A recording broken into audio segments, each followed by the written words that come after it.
Assalamualaikum warahmatullahi wabarakatuh. Di pertemuan ke-9 ini ya, di minggu ke-9 kita membahas masalah graphical user interface atau GUI ya. Di mata kuliah IMK ini kita akan membahas mengenai apa yang dimaksud dengan graphical user interface atau GUI. Nah, GUI ini adalah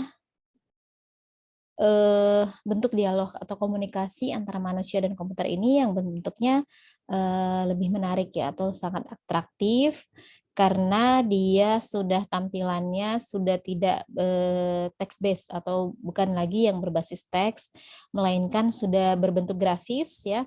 Ada tombol-tombol, kemudian berwarna, kemudian posisinya kita bisa atur sehingga tampilannya nanti lebih baik atau lebih menarik ya. Apa saja contoh-contoh dari antarmuka manusia dengan komputer yang berbentuk grafis? Ini biasanya teman-teman bisa menggunakan bahasa pemrograman Visual Basic, kemudian ada namanya Visual Fox Pro, kemudian ada Delphi dan lain-lain. Nah, ini semua adalah bahasa pemrograman yang sudah menerapkan graphical user interface atau yang sudah berbentuk tampilannya sudah tampilan yang grafis ya. Tapi kalau misalnya bahasa pemrograman seperti C++, kemudian Pascal itu masih text based atau yang masih berbasis teks ya. Nah, kemudian ada yang namanya sistem operasi Windows. Ini adalah merupakan sistem operasi yang berbasis grafis. Karena kalau kita lihat nih, OS Windows ini tampilannya sudah menarik ya, sudah lebih bagus. Kemudian kita bisa lihat lebih gampang. Ada tombol-tombol yang diberikan, kemudian ada warna ya, warna yang berbeda-beda. Nah, ini menyatakan bahwa sistem operasi Windows ini adalah sudah merupakan sistem yang berbasis grafis yang sudah menerapkan yang namanya GUI atau Graphical User Interface. Ada yang disebut sebagai API atau Application Programming Interface. Ini adalah pustaka yang berisi kumpulan dari ratusan fungsi yang bisa digunakan di dalam sebuah Windows tersebut ya. Application Programming Interface ya. Ini adalah seperti kayak kumpulan gitu ya, kumpulan pustaka ratusan fungsi-fungsi yang akan digunakan di dalam Windows tersebut sehingga biasanya tampilannya menjadi lebih baik dan lebih menarik ya. Ketika kita menggunakan pemrograman grafis pada OS-nya Windows ini, nah nanti di dalam sistem operasinya ini adalah menggunakan interface yang disebut sebagai Graphic Device Interface atau GDI ya. Nah, Graphic Device Interface inilah yang akan membuat tampilannya menjadi lebih menarik. Nah, biasanya dalam pembahasan Graphical User Interface, teman-teman bisa menggunakan bahasa pemrograman Visual Basic yang 6.0. Boleh juga yang lainnya ya, tapi ada beberapa contoh yang diberikan di dalam modul ini menggunakan bahasa pemrogramannya yang Visual Basic ya. Kenapa? Karena Visual Basic yang kita lihat nanti ini merupakan salah satu bahasa pemrograman yang sudah mendukung GUI atau Graphical User Interface.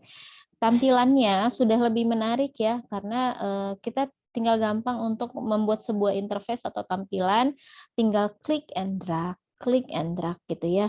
Kemudian kita bisa memilih button-button atau tombol-tombol yang akan digunakan di dalam interface yang mau kita buat. Nah, ketika kita membuat sebuah program atau desain suatu program grafis, itu ditentukan oleh komposisi gambar-gambar yang ada pada layar atau pada screen ya. Nah, kemudian bagaimana tata warna yang akan digunakan, ukurannya seperti apa, bagaimana gambar yang akan diberikan, posisinya atau letaknya di mana, kemudian pewarnaannya, apabila kita memberikan warna background yang gelap, maka tulisan kita berikanlah tulisan yang warnanya lebih terang gitu ya. Sehingga apa? Sehingga tampilannya lebih menarik, mudah dibaca, dan tidak membuat usernya merasa nyaman ya. Nah, itu beberapa overview ya dari graphical user interface ini. Kemudian kita lihat di sini. ketika kita ingin membuat sebuah tampilan grafis, ada di sana yang namanya sistem koordinat. Nah, sistem koordinat ini adalah letak dari objek gambar yang ada di monitor. Yang ada di monitor, jadi adalah sebuah monitor, nanti di sana ada yang namanya sistem koordinat. Kalau teman-teman melihat, kalau kita buka di sini ada yang namanya pane, ya. Nah, kita ambil contoh dulu. Pane ini, pane, ya. Nanti di sini kita akan lihat sistem koordinat dari sebuah nah ini kan kursor yang saya berikan ini, kalau teman-teman lihat posisi ini. Oh, kiri bawah, ya, kiri bawah ini, kiri bawah. Nih saya gerakan kursor, maka posisinya yang 467,231 piksel ini adalah yang namanya sistem koordinatnya. Di dalam monitor, sistem koordinat pusat atau 0,0-nya itu adalah di kiri atas dari lembar kerjanya, ya. Kalau misalnya ini lembar kerjanya adalah di pen, nah kita lihat di sini. Nah, inilah yang dikatakan, nah susah ya. Titik koordinatnya 0,0 nih, ujung kiri atas di sini ya. Kita geser ke kanan, kalau kita lihat di bawah yang bergerak adalah X-nya ya, 164,3 piksel. Kita geser lagi ke kanan jadi 293,2 piksel. Kita turunkan ke bawah, maka yang banyak bergerak adalah sumbu Y-nya. Ya, misalnya kita posisinya di sini. Kita bikin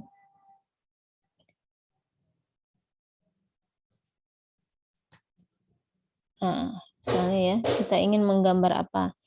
Nah, titiknya adalah 240,105 piksel. Kita geser ke kanan atau kita mau geser ke bawah, maka sistem koordinatnya nanti akan berubah. Itu adalah sistem koordinat, ya.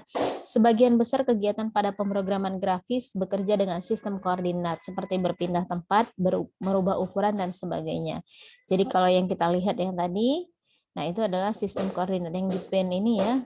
Nah, posisinya kita lihat, kita mau bikin apa nih? Mau bikin lingkaran. Maka yang berubah adalah sistem koordinatnya, ya.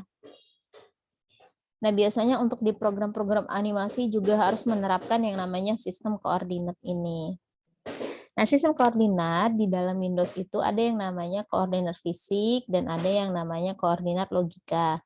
Koordinat fisik ini adalah koordinat yang dipakai di peralatan fisik, misalnya di dalam satu monitor ini. Kalau dalam satu monitor yang ini, maka yang dikatakan titik pusat daripada layar monitor ini adalah koordinat fisik di kiri atas dengan sumbu X, berasal dari pusat menuju ke kanan, dan sumbu Y positif berasal dari pusat menuju ke bawah.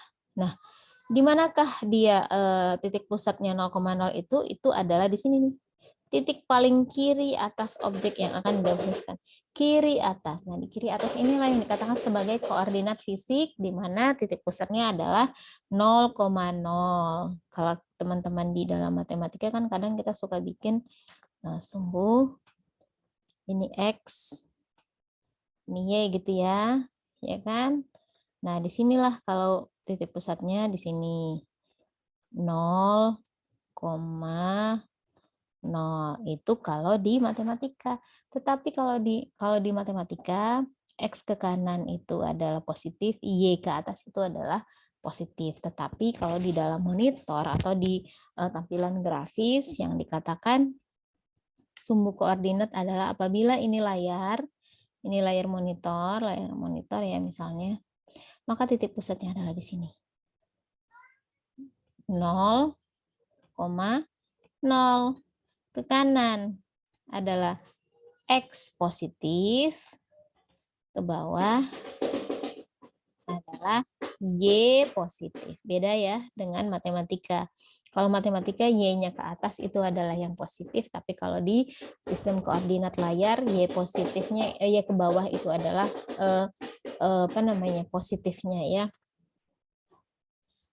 Nah, kalau tadi adalah koordinat fisik, kemudian selanjutnya kita lihat koordinat yang logika. Ini adalah koordinat yang dipakai di dalam pemrograman atau di dalam program ya. Windows akan memetakan sistem koordinat logika dalam program ke koordinat yang fisiknya. Jadi posisinya tetap di 0,0 kiri atas, tetapi kalau yang yang logikanya nanti dia diterapkan di dalam bahasa pemrogramannya. Kemudian ini adalah pengaturan warna atau pewarnaannya. Urusan pewarnaan ini adalah dikatakan dominan atau penting. Sehingga apa? Sehingga tampilan kita bisa lebih menarik. Kalau teman-teman lihat, sekarang banyak tampilan-tampilan yang sudah lebih fokus kepada pewarnaan. Warnanya kayak gimana ya, posisinya, tulisannya seperti apa. Supaya apa? Supaya tampilannya lebih menarik ya. Jadi pewarnaan ini adalah penggunaan pewarnaan dalam pemrograman grafis ini dikatakan sangat dominan sehingga nanti apa? Sehingga nanti tampilannya menjadi lebih menarik lagi.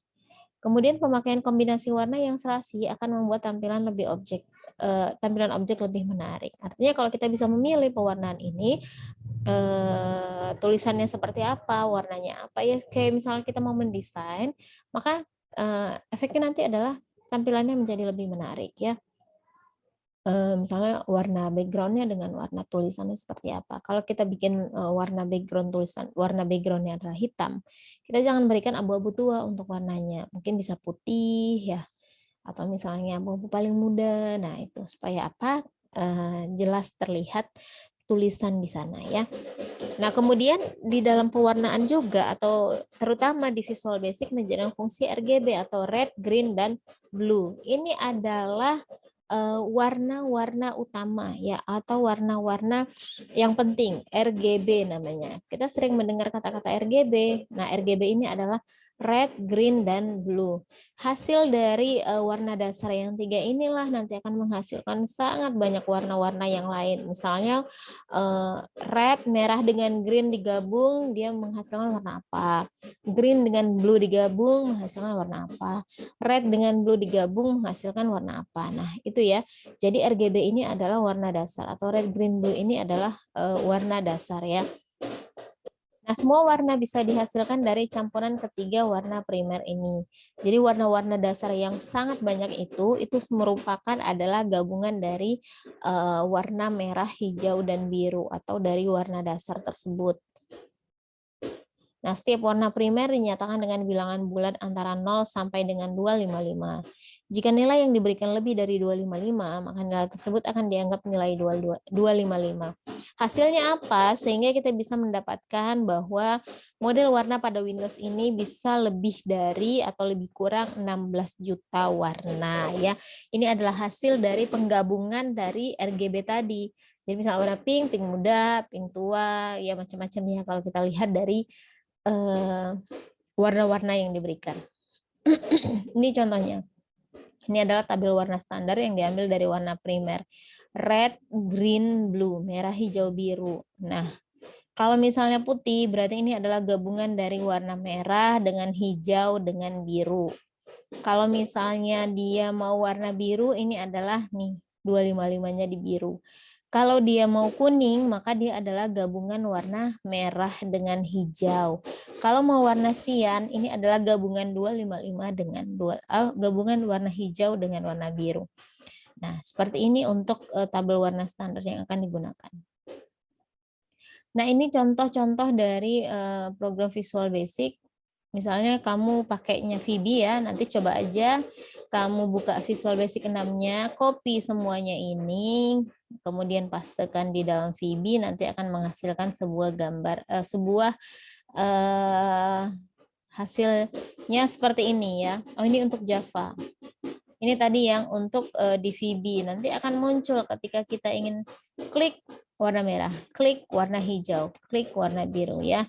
Ini ada message box-nya, nanti akan memunculkan ke dalam layar sebuah jendela sesuai dengan warnanya. Ini kan ada RGB 000, berarti dia hitam. Kalau RGB 255 berarti ini adalah red ya, merah. Kalau dia 0,255 maka dia yang hijau. Ini bisa dikopikan langsung di VB-nya, kemudian nanti dijalankan. Ini contoh kalau untuk di Java ya. Nah, di dalam graphical user interface juga kita bisa, terutama di VB, kita bisa membuat garis menggunakan icon-icon yang sudah disiapkan oleh pemrograman tersebut ya, bahasa pemrogramannya. Kita bisa pakai pilihan garisnya mau yang mana, pilihan jenis garisnya, mau yang transparan berarti yang 0, mau yang solid berarti garis utuh, yang dash berarti garis putus-putus dan sebagainya. Nah, sekarang semua bahasa pemrograman yang sudah menerapkan graphical user interface itu sudah memudahkan kita untuk merancang sebuah tampilan ya, memudahkan dan hasilnya juga lebih baik dan lebih menarik. Nah, ini contohnya untuk di VB, bisa teman-teman lihat ya. Ini ada icon line pada VB 6, kemudian di sini ada property bordernya. Ini biasanya ada contoh-contohnya di sini. Nah, ini kalau ini garis solid, kemudian dash, kemudian garis putus-putus dan sebagainya. Bisa dilihat di VB-nya masing-masing. Kemudian bagaimana kalau di VB ini untuk bikin kotak, untuk bikin oval lingkaran? Bisa juga. Inilah yang dikatakan kelebihan dari ketika sudah menerapkan graphical user interface. Jadi tampilannya itu sudah lebih menarik, kemudian sudah lebih memudahkan kita user untuk membuat, kalau kita mau bikin kotak bagaimana, kalau kita mau bikin oval bagaimana, kita bikin lingkaran bagaimana, sudah ada di dalam bahasa pemrograman tersebut. Yang tadi saya katakan tinggal klik drag. Diklik ini, di drag ke kanan. Diklik, di drag ke dalam formnya. Jadi kita bisa membuat tampilannya menjadi lebih baik lagi, lebih gampang dan menarik tampilannya. Nah, ini adalah langkah-langkah membuat grafik di dalam Visual Basic-nya ya. Misalnya aktifkan komponen grafik dengan cara buka menu project dan klik komponen, kemudian ketika klik komponen, klik tab kontrolnya, kemudian checklist Microsoft Chart Control, maka nanti akan muncul MS Chart, maka nanti kita bisa membuat grafik di dalam VB tersebut atau Visual Basic tersebut ya. Ini contohnya. Kemudian kalau kita mau membuat cycle atau lingkaran kayak gimana sih gitu kan. Nah, ini kalau misalnya penulisan metode cycle-nya adalah gini. Objek cycle step-nya adalah X, Y, dia posisi pertamanya di mana dan radiusnya berapa panjangnya. Kayak misalnya kalau kita bikin di pen, kan kita siapkan dulu nih, kita posisinya mau di mana nih. Kita klik di tengah-tengah ini, berarti kan koordinatnya 555,123 kan. Kemudian kita geser atau misalnya pakai ini. Nah, ini adalah contoh penerapan. Kita udah klik, tinggal kita geser mau sepanjang apa lingkarannya, mau besar, mau kecil, tergantung radiusnya. Ya, besar mau kecil. Nah, atau titik pertama ini yang dikatakan X, ya ketika kita mau klik lingkaran 487,374 kiri bawah ya, kita lihat kiri bawah koordinatnya 487,374 piksel. Kita mau geser kemana? Mau ke kiri atas, kanan atas, yang pasti ketika klikan pertama itulah koordinat X, Y. Kemudian tentukan radiusnya berapa. Radiusnya mau ke bawah, ke atas, ke kanan, ke kiri bawah. Nah, yang penting posisi yang pertama kali ketika kita klik di sini adalah yang tadi. Nah, misalnya saya mau bikin lingkaran. Nih. Jadi. Nah, ini kalau di pen. Nah, kenapa sih jadinya kayak gitu langsung lingkaran, Bu? Nah, ini ada rumusnya. X, Y, radiusnya. Radiusnya berapa? Startnya apa, N-nya apa? Radius itu kan apa namanya? Panjang diameternya ya, diameternya. Radiusnya berapa? Langkah pembuatan cycle-nya kalau di dalam Visual Basic bisa kopikan ini ya di dalam di dalam sebuah tampilan VB. Saya udah nggak punya VB-nya, udah tahu mana ya, nggak ada. Nanti teman-teman bisa copy listing codingannya, tinggal masukkan ke Visual Basic-nya, klik nanti akan muncul kayak gini. Warna-warna ya, karena dia memasukkan selain dia membuat lingkaran, dia juga memasukkan warnanya, round, if cx, cy dan limit nanti berubah, sekali klik berubah, sekali klik berubah. Nah, ini kalau di Java. Nah, ini. Buatlah program berbasis graphical user interface, bukan menggunakan Excel ya, dari tabel yang telah ditentukan. Kriteria penilaian tampilan awal dengan GUI, audio, menu, dan tampilan toolbox yang disediakan. Teman-teman boleh mengerjakan ini ya, latihan kasus pertemuan ke-9, membuat, ini datanya sudah ada di sini, nanti hasilnya akan seperti ini. Ini bisa digunakan di VB, Visual Basic ya. Nah, ini adalah materi kita mengenai graphical user interface. Intinya ketika kita sudah membuat atau merancang tampilan yang sudah berbasis graphical user interface, biasanya tampilannya menjadi lebih menarik, kemudian lebih mudah digunakan, terutama juga ketika kita sudah menerapkan pewarnaan di sana, posisi pewarnaan, kemudian posisi button di mana, maka tampilan yang akan kita buat adalah sudah lebih menarik. Dan ingat, sekarang semuanya adalah semua tampilan sudah berbasis graphical user interface, kebanyakan ya. Mau bikin game, mau bikin form, mau bikin website, mau bikin tampilan codingan, nah itu semuanya sudah menerapkan yang graphical user interface ya. Sampai di sini dulu untuk materi graphical user interface. Insya Allah kita lanjut minggu depan dengan materi yang lainnya. Mudah-mudahan bisa dipahami. Terima kasih. Assalamualaikum warahmatullahi wabarakatuh.